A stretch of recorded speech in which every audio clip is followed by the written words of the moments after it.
Those who have studied comparative religions and even an ordinary observation of the fundamentals of every religion throughout the world, known, unknown, and even of the ancient and the past, there is one fixed thing which all have in common, and that is the idea of resurrection, a life which continues after this life has terminated.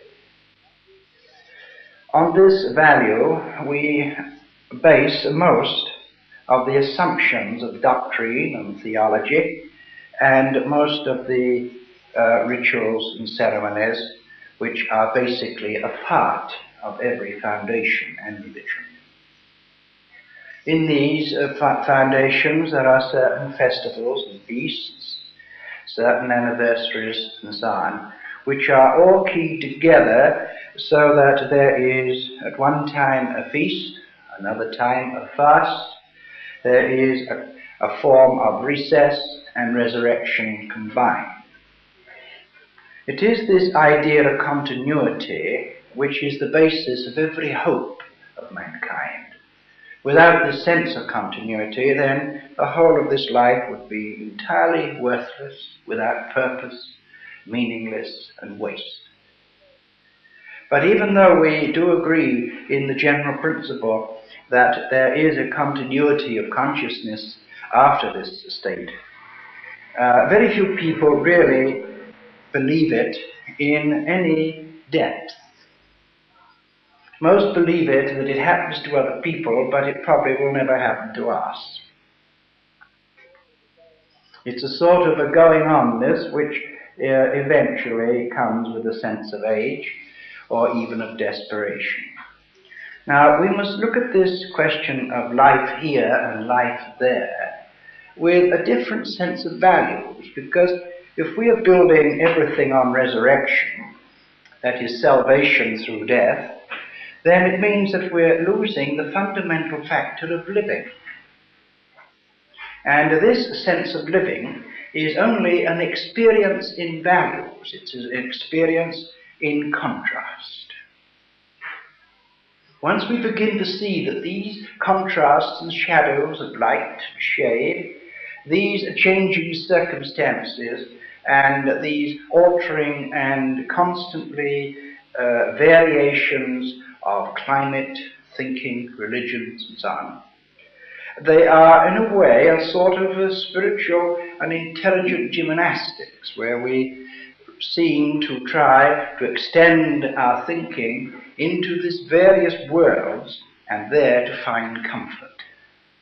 For it is comfort which every religion seems to need to disperse into its population. But comfort and salvation are one thing.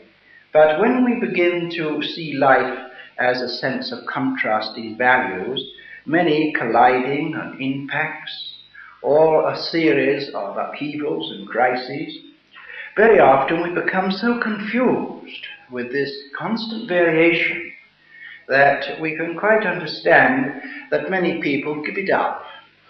It's beyond their comprehension. The thing doesn't make sense. And God, at least, makes least sense of it all. And in a sort of state of frustration, they accept that there is a religion, that there is something. And they continue to live in a state of fixed values, a state of unawakenedness, and perhaps in a state, shall we call it, of subconscious loss.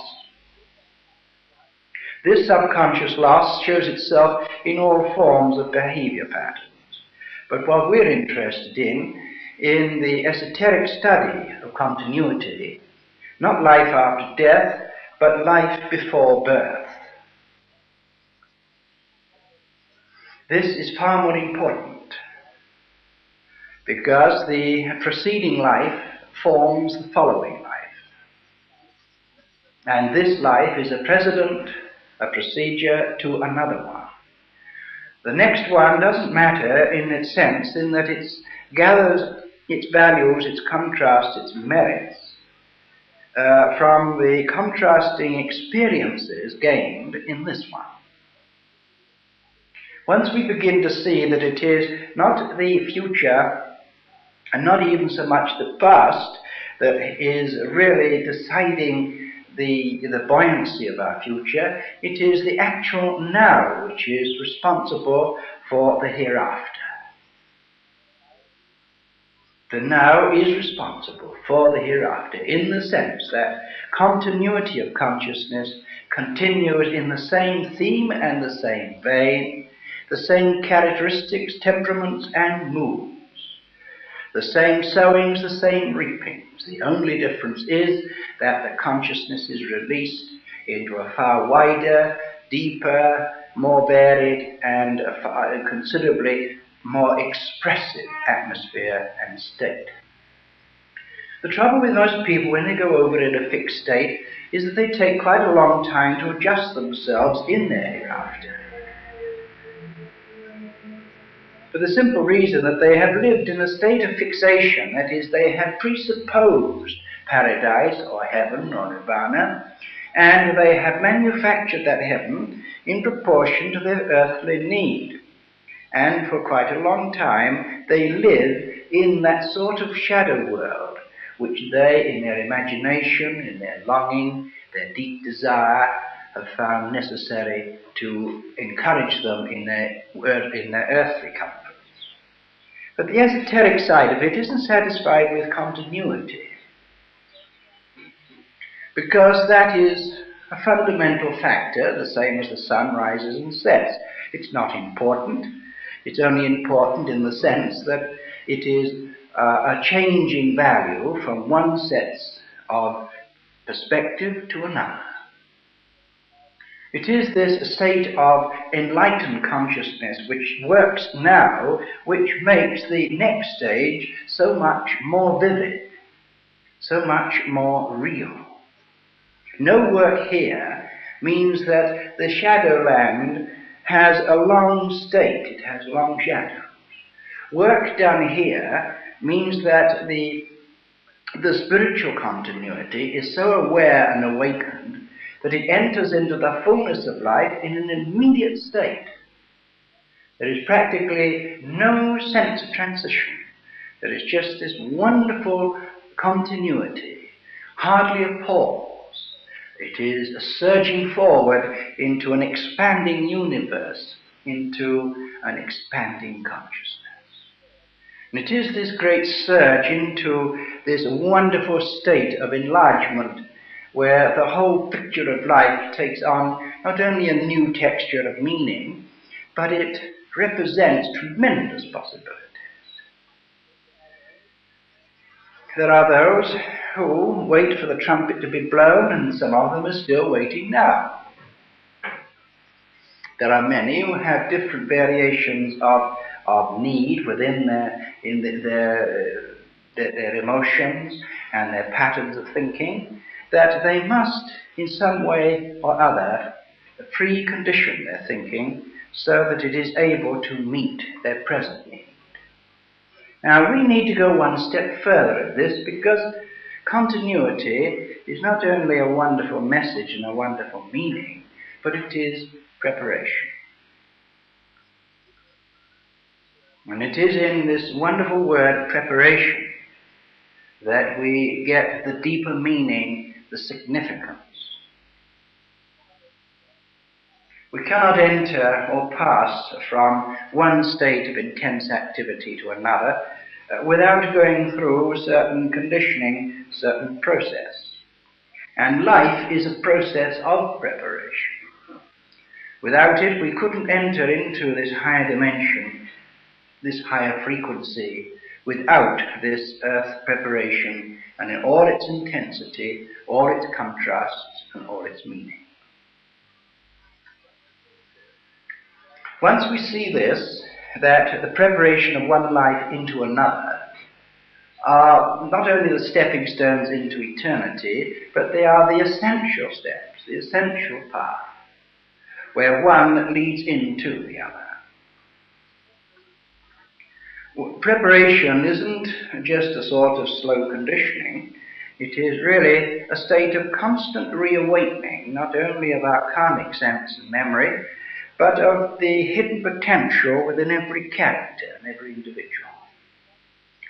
And it is this wonderful potential that is concealed and hidden in the hearts, in the nature of mankind, which the esoteric seek to release into its new pattern and field. You individually are all capable of tremendous things. Each of you have within your own nature, within your own power, mind, reason, a tremendous resources.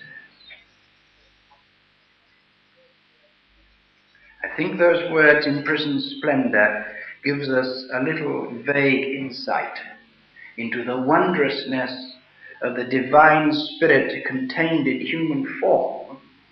And when we try to see or conceive the human form in proportion to the immensity of this spirit, we begin to see the smallness, the meanness, the insignificance of the contrast. But not for us to wait and wonder for the glory that is to be. It's getting on with this preparation which is most important, and which most people seem to think doesn't matter at all. Just to believe something, have faith in something, and all will be well, isn't work. It isn't revelation, it isn't resurrection, and it certainly isn't salvation. Within the human heart and in the deep subconscious memory are keys to all our problems. There are keys and signposts which can direct us through every impact, condition or contrast that we meet. But we have to feel inward for these. We cannot sense them in the outward motive. I try to understand that life has already happened, and that prophecy already is a state of knownness.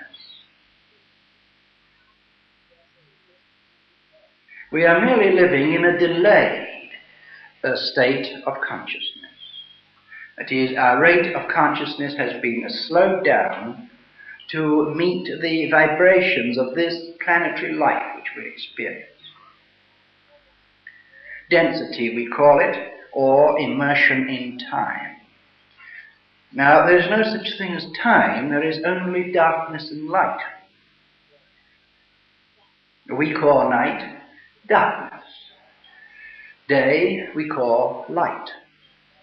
Now, if we think of light and darkness as a sort of barometer of time, we can begin to see that when we live in a world which has not the barometer of darkness and light, time immediately disappears. It is a state of conscious passing.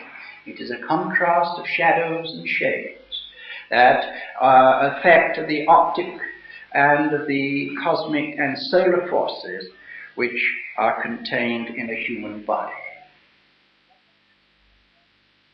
Once we begin to see that time itself is only light and shadow, and that life and death is but merely one stage of preparation for another, we can should begin to free ourselves from these emotional prisons of fears which we allow ourselves to become so immersed in. If we really believe what we know, if we have a complete inward conviction with this state of preparation and the deeper knowledge, then death should not have the slightest impact on us. It is a moment of collective rejoicing. It is a releasing of one body into another spirit, and one spirit into a higher consciousness.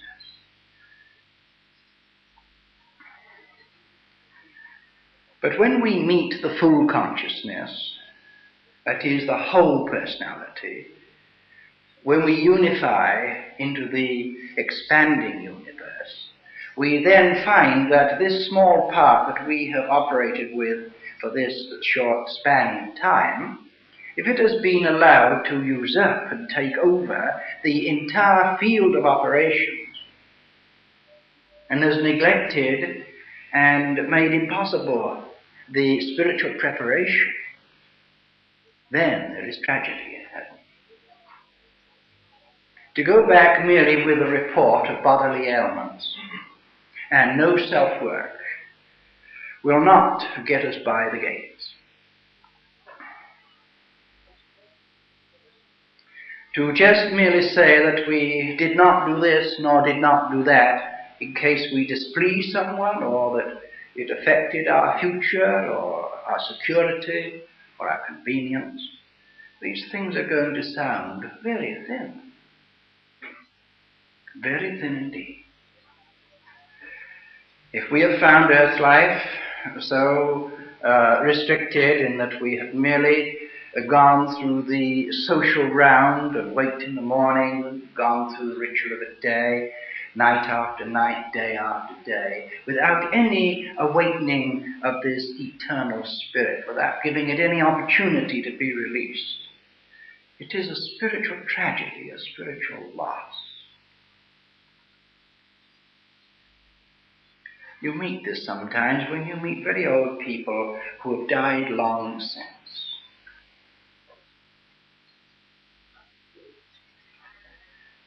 Age is not death. Age should be an enrichment of maturity, of life, of living.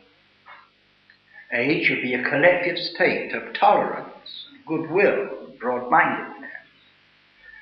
Age should be humor, long-sightedness, and deep philosophy. Age should be the happiest, the most wonderful posture of the preparation of passing. But is it?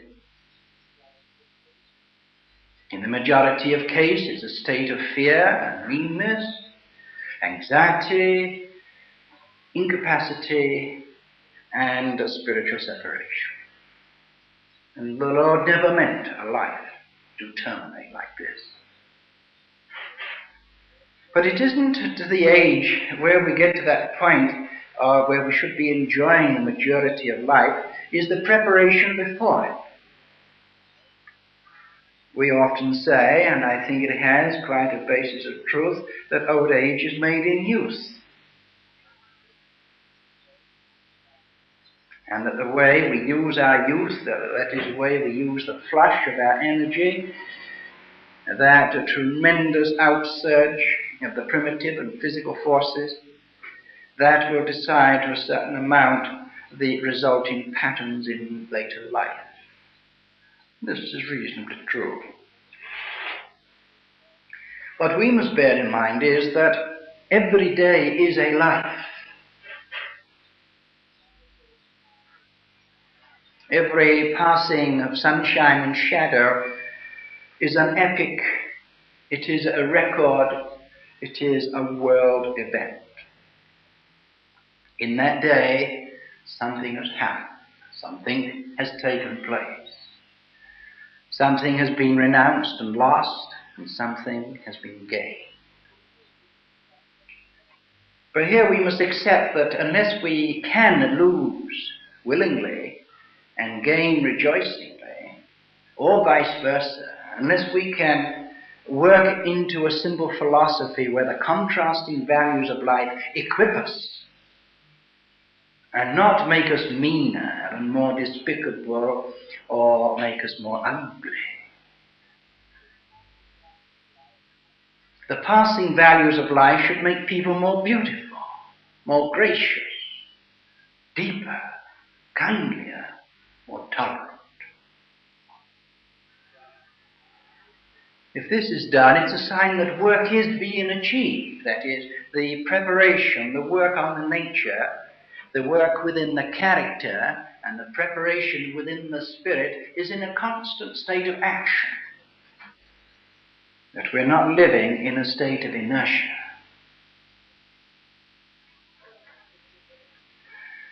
Work never killed anyone.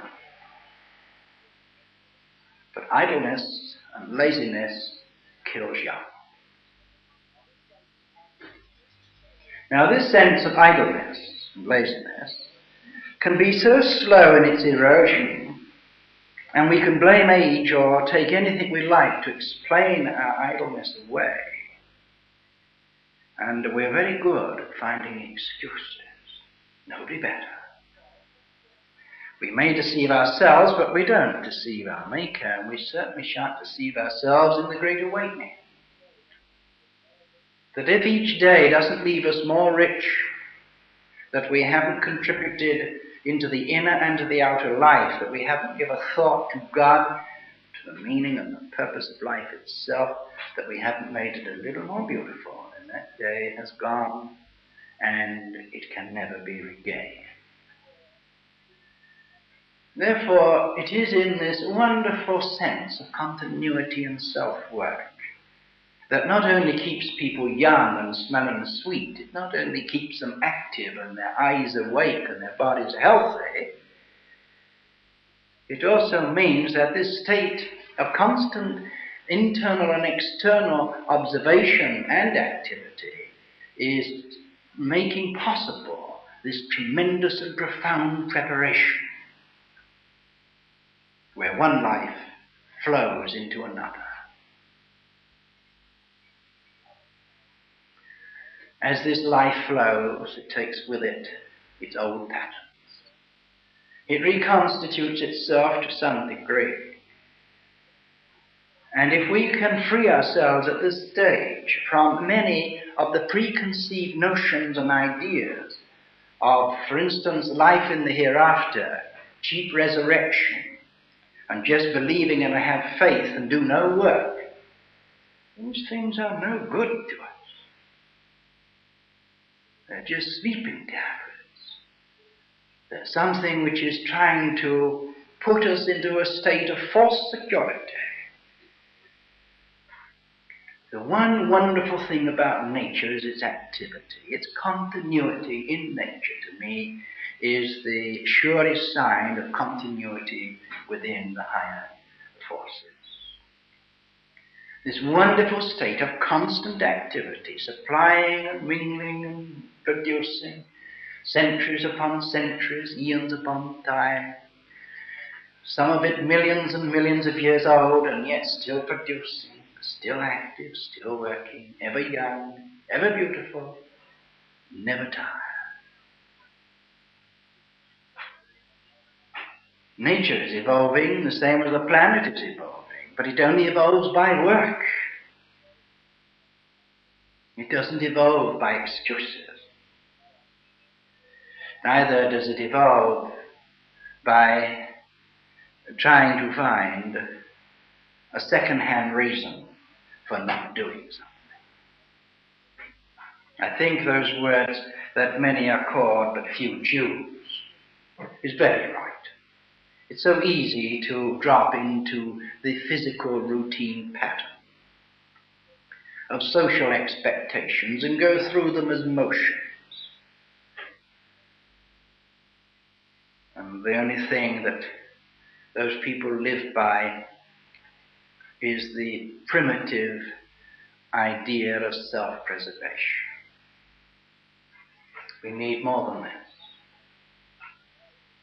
A Christos, or a great prophet or a sage, is not one that is produced from doing nothing. The workers of the future and the designers of the world's service are people who are so active and so busy that they have no time to think of anything else but being busy. But busy about what? To be busy about third-dimensional importance, which our contrast in values will disappear and melt away,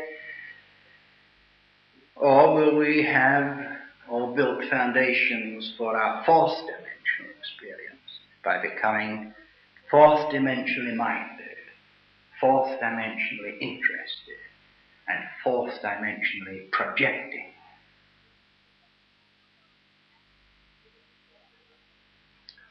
Spiritual beggary in the question of what we call negative prayer did no good to any.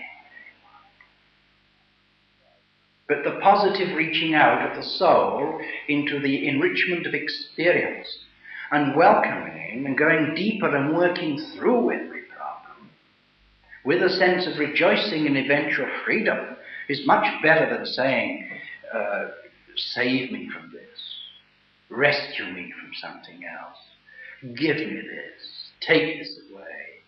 That is not living. Once we see that the true foundation of eternal truth is continuity, then it means it must be continuity in character.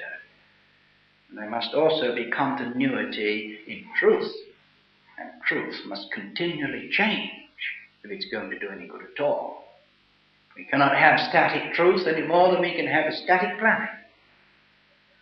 For truth is merely consciousness in changing values. When we begin to stir our depths and our thinking and begin to plumb a little deeper into the significance of why we are breathing and living and why we're here at all, and begin to realize that the significance of this life is not merely existence, it's activity. And we must learn to live dangerously.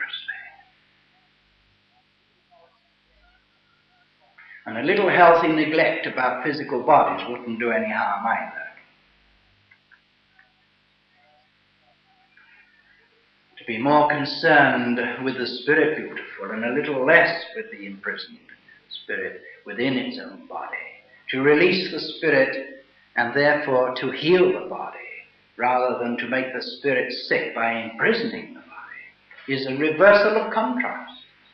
We get well by release, by work, by the inward and outward salvation, by which we acquire that deep merit, the rich experience, and the qualities of courage.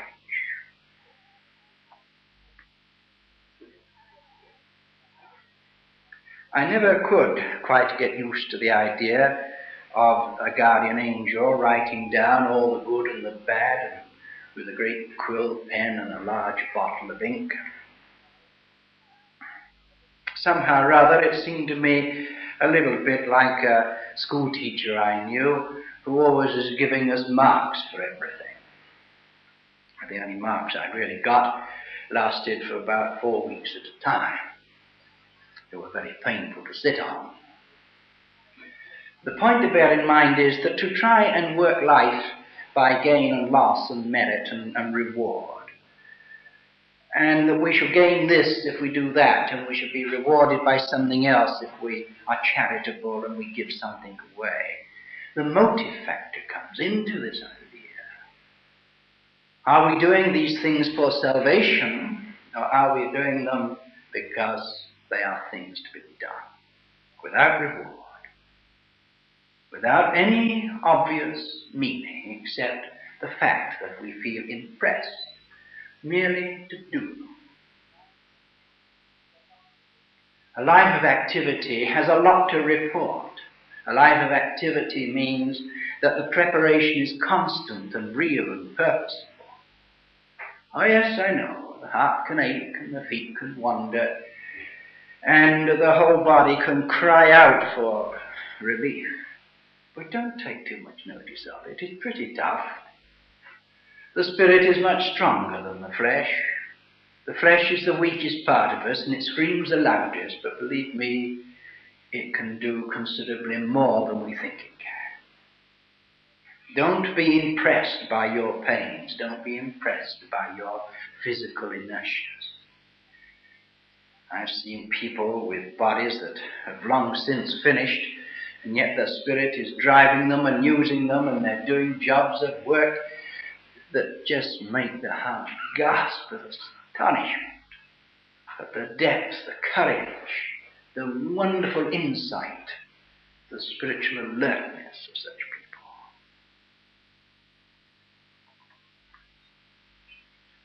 people. It is in this contrasting that we must be more adjustable.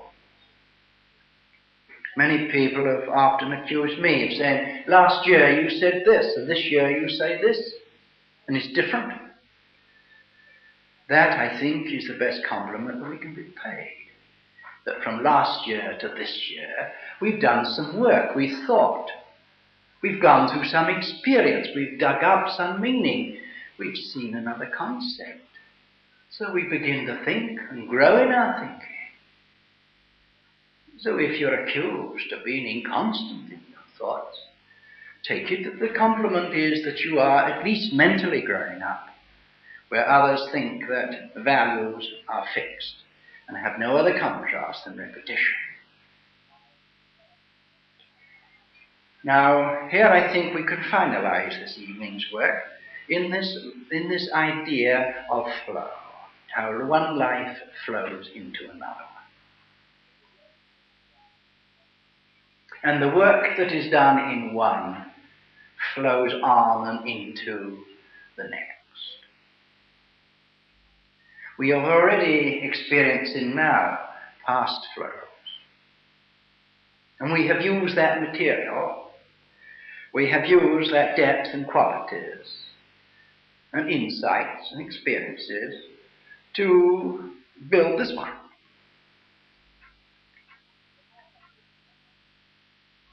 And the more humble the task, the greater the spirit.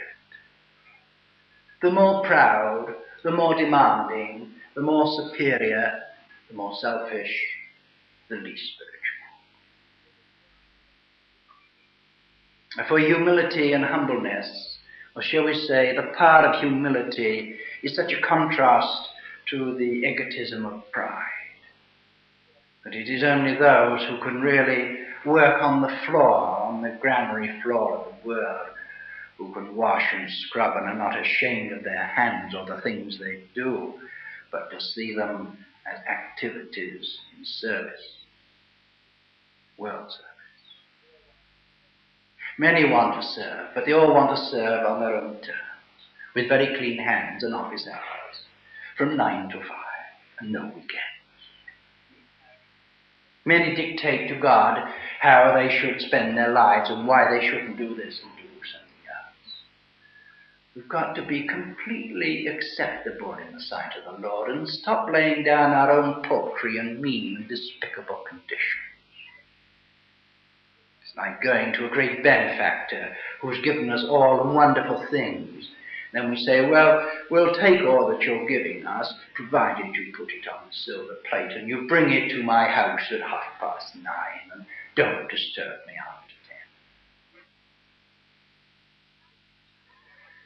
10. This dictating to the great universal provider, to the great eternal perpetual motion, the divine architect, the eternal future, is pretty mean. And I think the thing which will give us most inconvenience when we go over are not so much the things that we've done, but how mean we've been. And this isn't only necessarily with money. We can be more mean with our thoughts and despicable with our mental and physical returns. Yet outwardly we may look very pious and righteous and religious and very good, and inside we can be just rotten.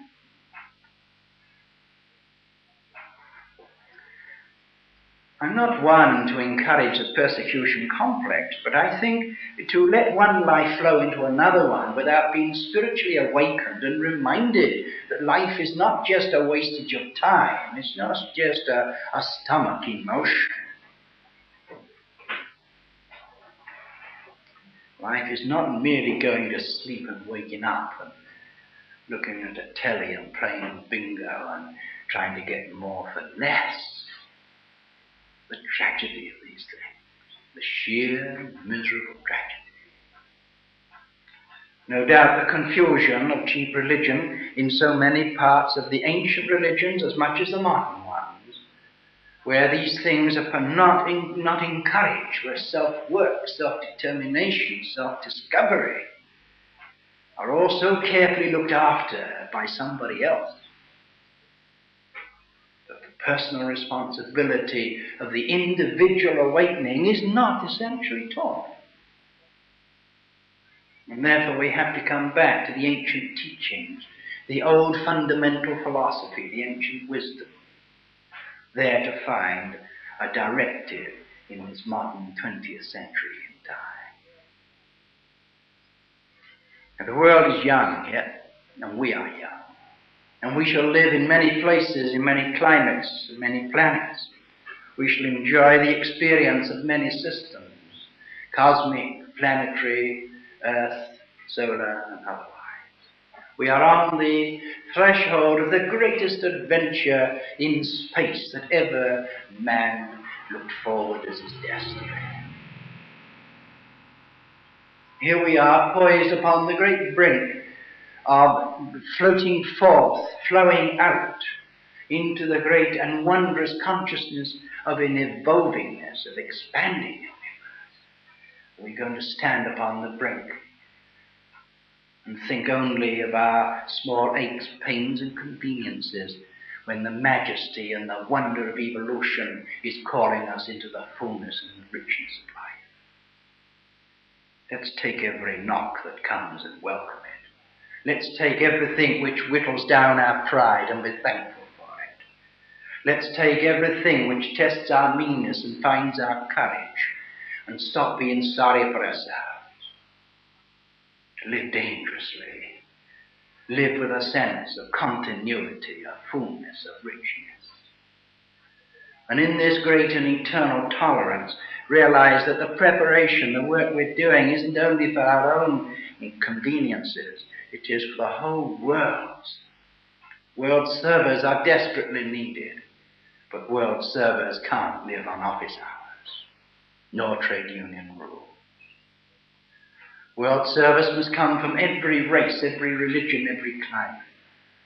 World service must be drawn from every profession. World service must come from the lowest and the humblest before they're even drawn from the responsibilities of the highest. These are great moments, and every day is precious. Every thought that we can give is a structure in the eternal future.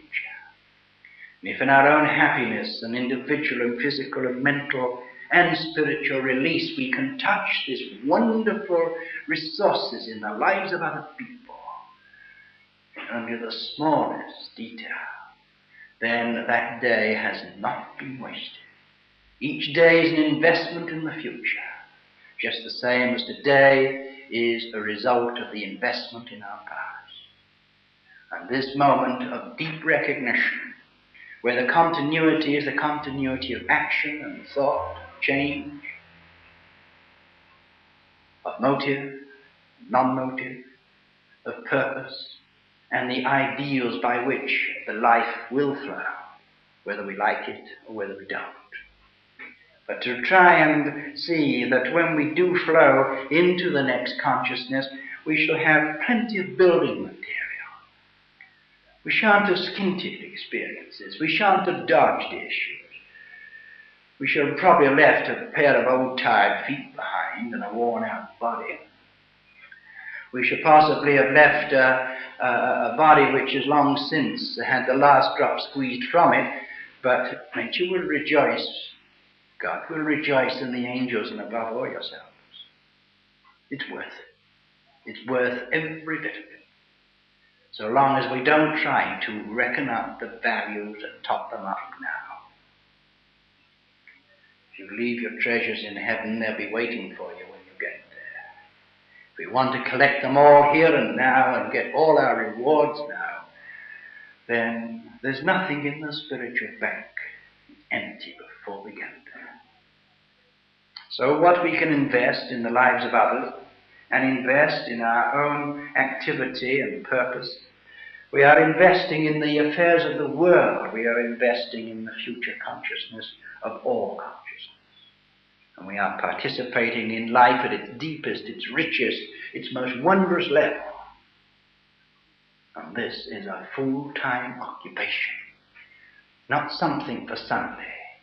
Not just something for a scanty little prayer as you get in at night. It's something of every day, a wondrousness, a joyousness, a deep awe. And if we can get back that sense of deep wonder, deep appreciation, that sense of spiritual observation and contrast, and use them as materials not only to build our lives, but to have enough left over to help build other people's lives. This is a value and a power that flows. And this is where each one of you, no matter how humble your situation, or how high or exalted your position, this is personal and individual work, which we can do now and get into this flow of continuity, one stage, one step, into another. Now let us meditate on this. And in meditation, let us surrender these infirmities, these weaknesses, these fears, these pasts, and reach out into the sense of future, where our next stage of work lies. And in renouncing and forgiving the past, we are in a constant state of renewal and rebirth. Let us believe it and set this rebirth and renewal in action by renouncing the impediments, the fears, the anxieties, or the lack of discernment and faith now. And really shed this load. We've taken it on long enough. Now let us now, from this minute, liberate ourselves and enter into the full consciousness of the free spirit.